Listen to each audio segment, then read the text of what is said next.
Nouvelle édition sur le RTB. Bonsoir à tous. Voici les titres de ce 20h. Passage de l'analogique au numérique, le Bénin toujours dans les préparatifs. La Commission nationale de migration de l'analogique au numérique a échangé avec la ministre de la Communication à ce sujet. On fait le point dans ce 20h. Drame de Toria-Vamin, le propriétaire du site et le directeur départemental de l'environnement atlantique littoral écroué.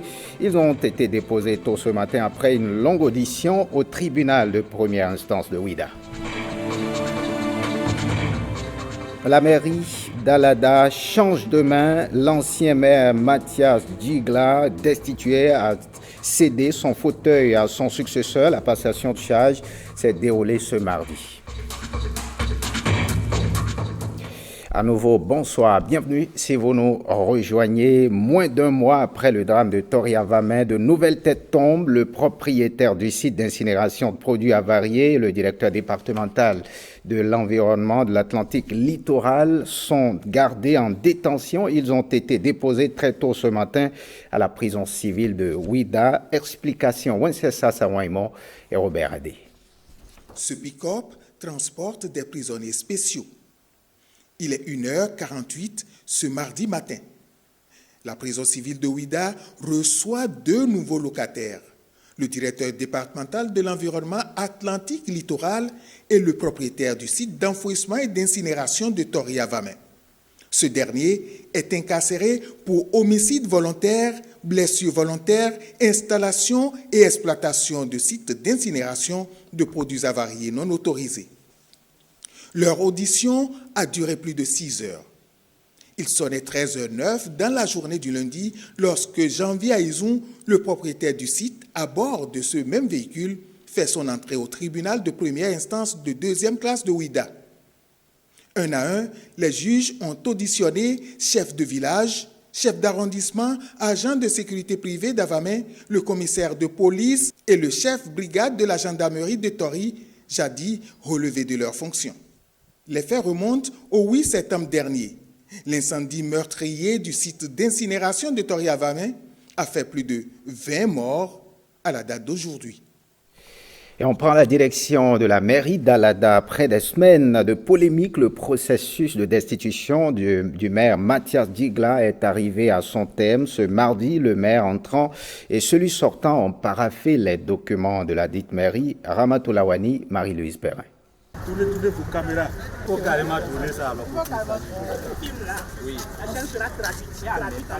C'est dans une ambiance insipide d'hôtel de ville fortement militarisé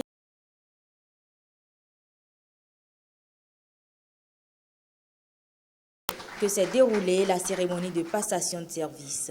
D'abord, je rends grâce à Dieu. Dieu qui nous a permis de voir le jour d'aujourd'hui. Nous avons procédé à la passation du témoin, la signature des registres, la prise des clés et la passation proprement dite, elle est faite. Le maire sortant était bien présent. Il a signé tous les documents avec moi. Il m'a remis les clés.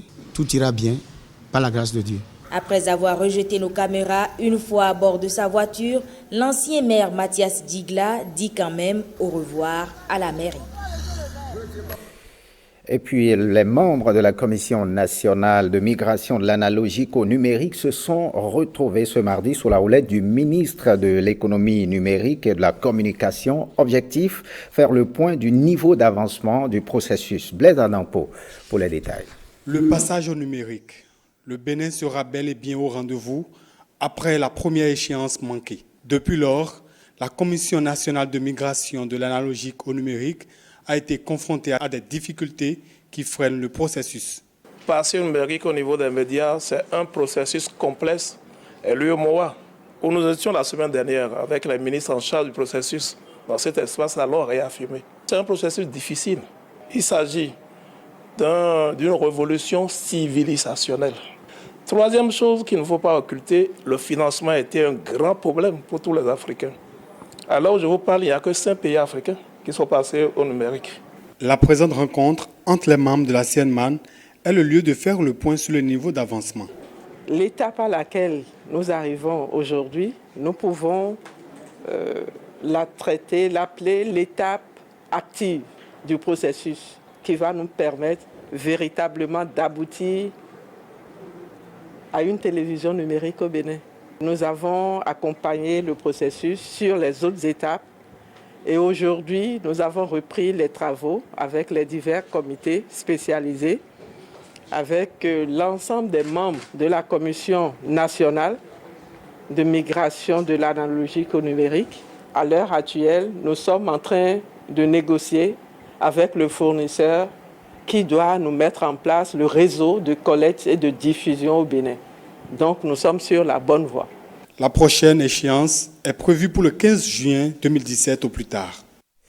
Un tour à la HAC, audience à la Haute Autorité de l'Audiovisuel et de la Communication. Le président Adam Bonitessi a reçu l'ambassadrice de l'Afrique du Sud près le Bénin.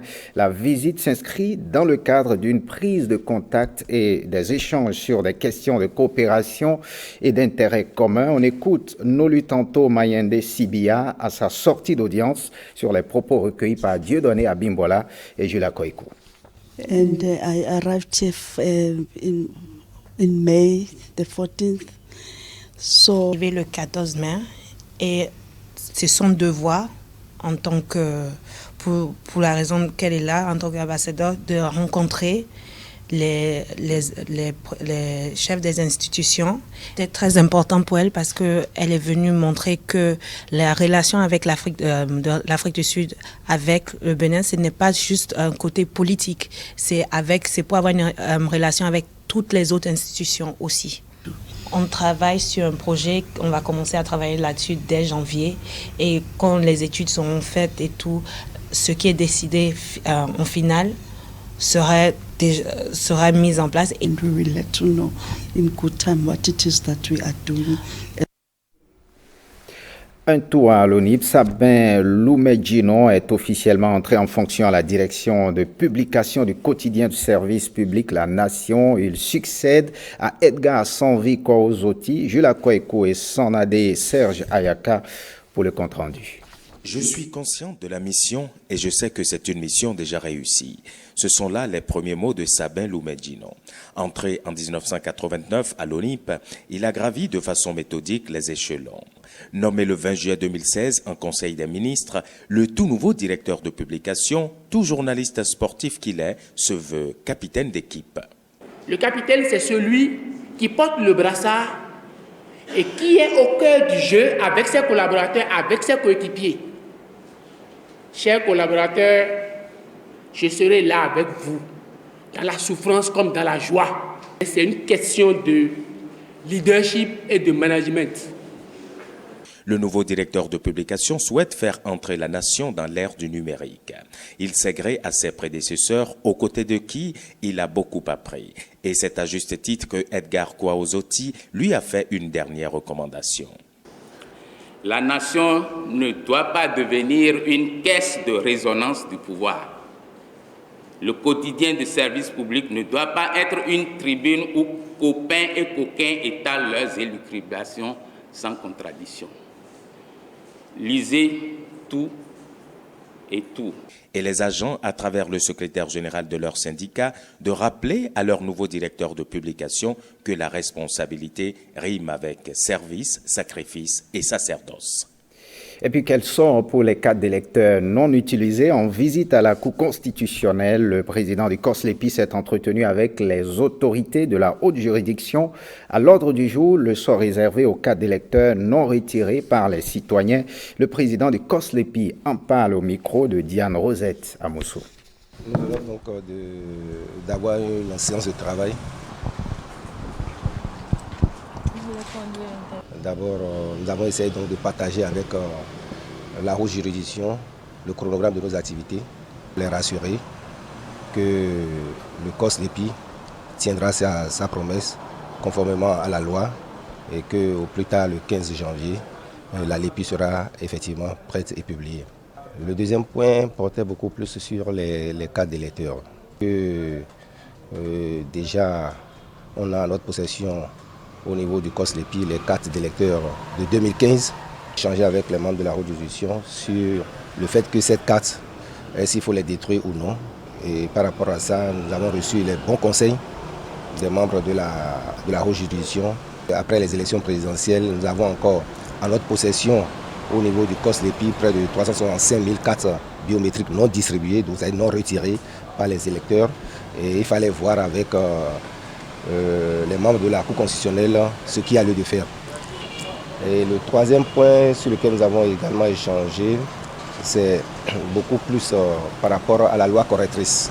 Alors vous savez que nous avons quelques difficultés à ce niveau et sur la base des statistiques que nous détenons aujourd'hui de l'ANP, il fallait voir avec les membres de la Cour constitutionnelle la conduite à tenir également en ce qui concerne donc cette loi correctrice, puisque ça crée quand même d'énormes difficultés sur le terrain par rapport aux électeurs. Donc je crois que globalement c'est l'essentiel de ce que nous avons échangé avec les membres de la haute juridiction. Un tour au Conseil économique et social, ouverture ce mardi de la deuxième session ordinaire du Conseil économique et social à Cotonou. Au cœur des échanges, l'examen du budget de l'État exercice 2017. Pierre Etanlé, Dieudonné Abimbola. Le Conseil économique et social, à travers cette deuxième session ordinaire, va examiner le budget de l'État exercice 2017. Dans un contexte marqué par la dépréciation du Naira, d'autres projets à caractère économique et social seront également passés au peigne fin au cours de cette séance. La session ordinaire s'ouvre dans un contexte socio-économique national marqué par les effets néfastes de la crise de l'économie nigériane. Dans notre pays, la poursuite des réformes entreprises par le gouvernement, notamment dans le cadre de l'assainissement des finances publiques et de l'amélioration de la qualité de l'enseignement au Bénin, tout en saluant les efforts déployés par les pouvoirs publics pour faire face à ces enjeux. Le Conseil économique et social invite humblement le gouvernement à aménager des mesures sociales d'accompagnement afin que les populations ressentent moins les contre-coups de cette situation conjoncturelle. L'occasion a été saisie par le président de l'institution pour exprimer toute sa fierté pour l'organisation réussie de l'Assemblée générale de l'Association internationale des conseils économiques et sociaux et institutions tenues à Cotonou du 14 au 16 septembre dernier. On parle gouvernance locale, ouverture ce matin à Cotonou du projet Initiative Action Pilote pour l'amélioration de la gouvernance locale et de la participation citoyenne. Boukoumbe, Koulekame et Zayanado sont les 3 communes ciblées par ce projet qui a duré 42 mois, porté par Social Loi du Bénin, Plan International et l'Union Européenne. Cloté Awekou et Francis Faton pour le compte-rendu. Initiative Action Pilote pour l'amélioration de la gouvernance locale et de la participation citoyenne, c'est l'accès aux services sociaux de base, à la mobilisation des ressources endogènes et à la consolidation du processus de démocratisation. 47 élus communaux et 135 agents communaux des localités de Boukoumbe, de Koulekame et de Zayanado ont bénéficié de ce projet de gestion axé sur les résultats gares de démocratisation participative au niveau local. Les organisations de la société civile à s'organiser pour s'approprier les objectifs de développement durable et faire un clin d'œil, effectivement, en premier lieu, à l'État central pour qu'il prenne ses responsabilités, pour faire de la PONADEC une réalité totale et faire de la démocratie participative à tous les niveaux une priorité, mettant l'accent ainsi sur le budget participatif. Le projet a bénéficié de la compréhension et du soutien constant de l'Union européenne, ce qui a permis d'accompagner les élus et les agents de la mairie dans l'application de la gestion axée sur les résultats, la gare. Un diagnostic des besoins des 3 communes en ressources humaines qualifiées pour l'application de cet outil de gestion a abouti à l'élaboration et à l'adoption des outils essentiels que sont le plan de communication, le plan de renforcement des capacités et le manuel simplifié de gestion des ressources humaines. Dans le contexte de la décentralisation, le potentiel de relais entre les citoyens et les autorités locales doit être davantage considéré comme l'un des atouts principaux des organisations de la société civile au Bénin. Les processus de décentralisation et de recentrage de l'État sur ses fonctions régaliennes offrent de nouveaux espaces de liberté et de nouvelles responsabilités dans l'articulation à inventer avec l'État, les collectivités territoriales et les acteurs économiques. L'atteinte des 17 objectifs de développement durable ODD échéant 2030 et la mise en œuvre de la politique nationale de déconcentration et de décentralisation pour NADEC en acronyme reste l'intérêt de cette initiative entamée en avril 2013, aujourd'hui achevée pour un coût de 400 millions d'euros francs, l'étendre aujourd'hui aux 114 communes non encore touchées pour sa généralisation au niveau national préoccupe les différents acteurs impliqués dans cette initiative avec au premier chef l'Association nationale des communes du Bénin, NCB.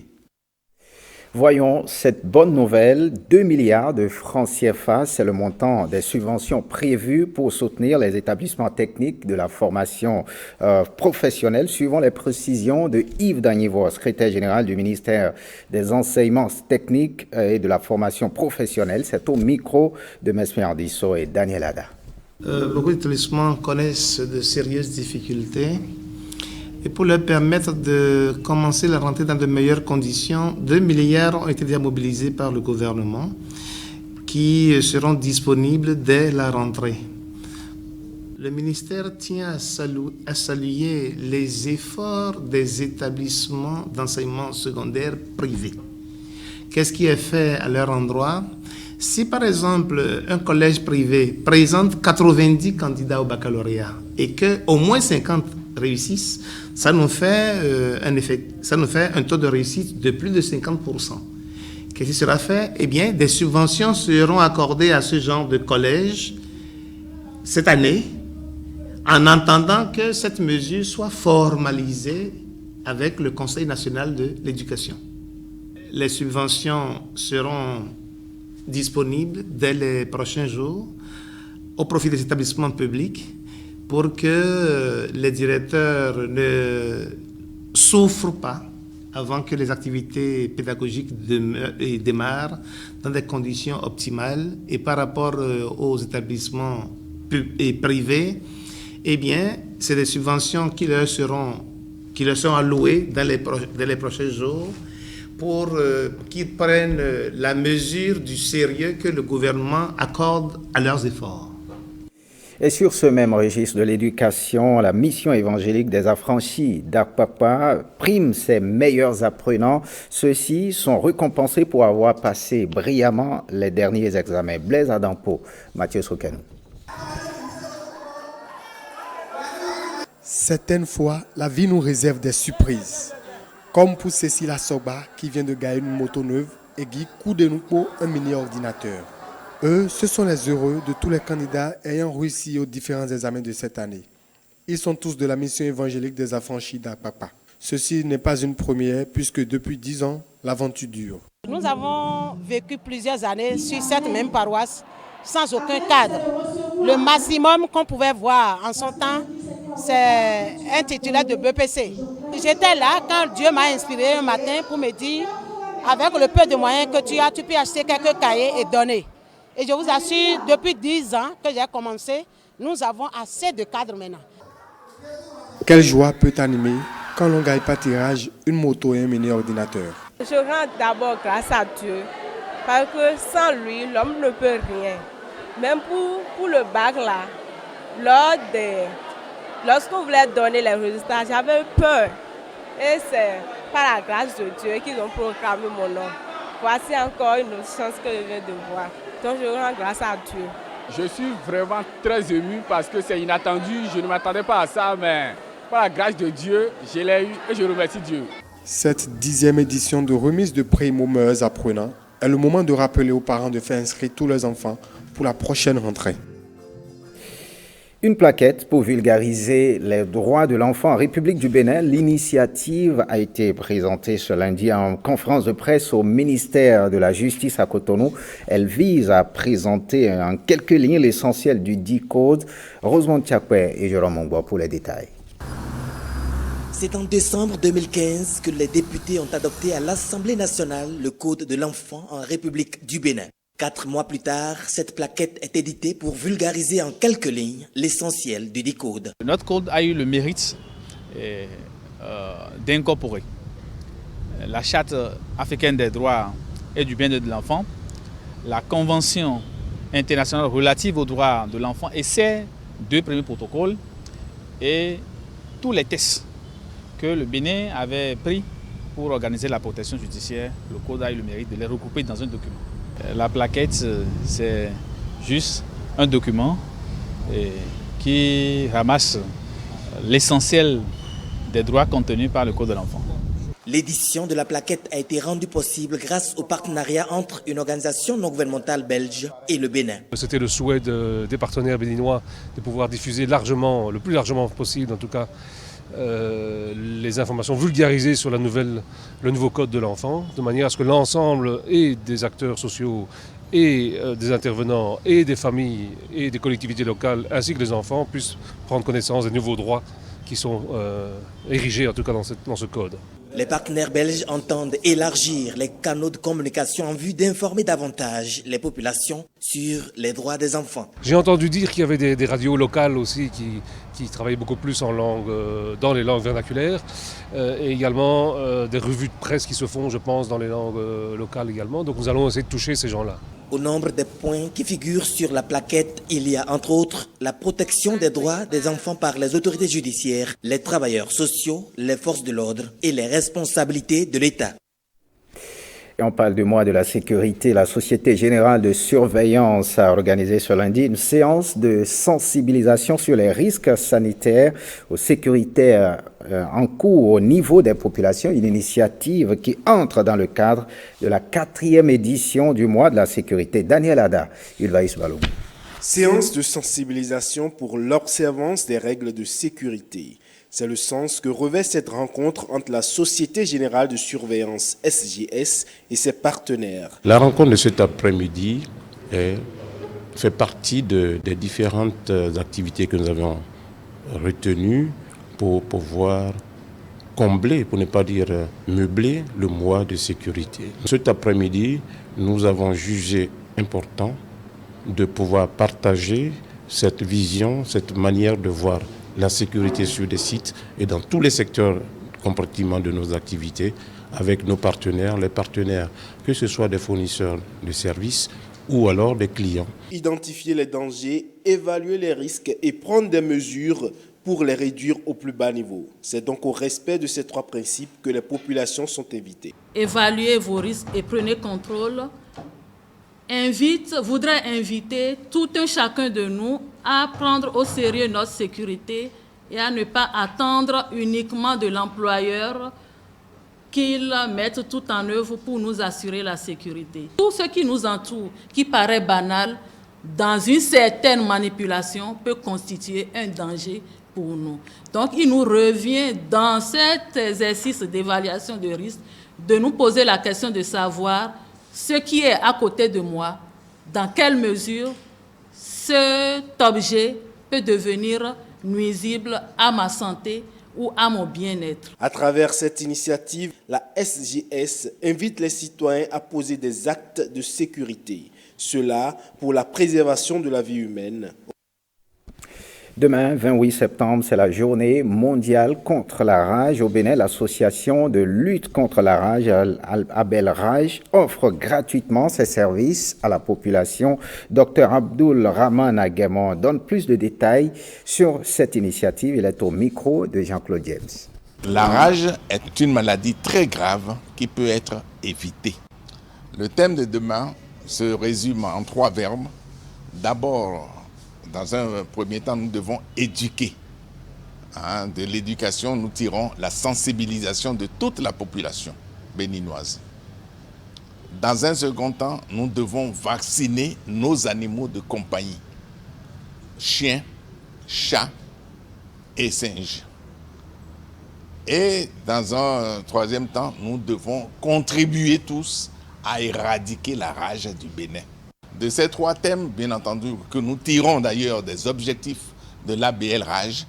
Ces objectifs, c'est sensibiliser la population, c'est maîtriser la rage animale par la vaccination, de prévenir la rage humaine en bien traitant ceux qui sont mordus, et enfin de profiter de la situation pour donner une formation à tous les professionnels de la santé humaine et de la santé animale. Demain, nous avons choisi, en fonction des zones endémiques au Bénin, nous avons des statistiques qui nous montrent que Kokotomé reste une zone très endémique où il y a des chiens errants et où la rage sévit.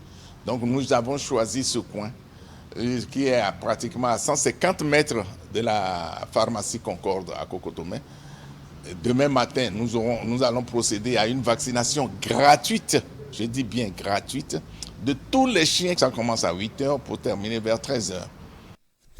Finissons par ces images en off. Au Gabon, le président Ali Bongo Ondimba, dont la réélection a été confirmée vendredi dernier par la Cour constitutionnelle, a été officiellement investi à Libreville. Le président gabonais est ainsi investi pour un second septennat, 4 jours après la validation des résultats du scrutin du 27 août dernier. La cérémonie a été qualifiée de précipitée par les observateurs, car organisée, selon eux, 3 semaines avant la fin du mandat prévu pour le 16 octobre prochain.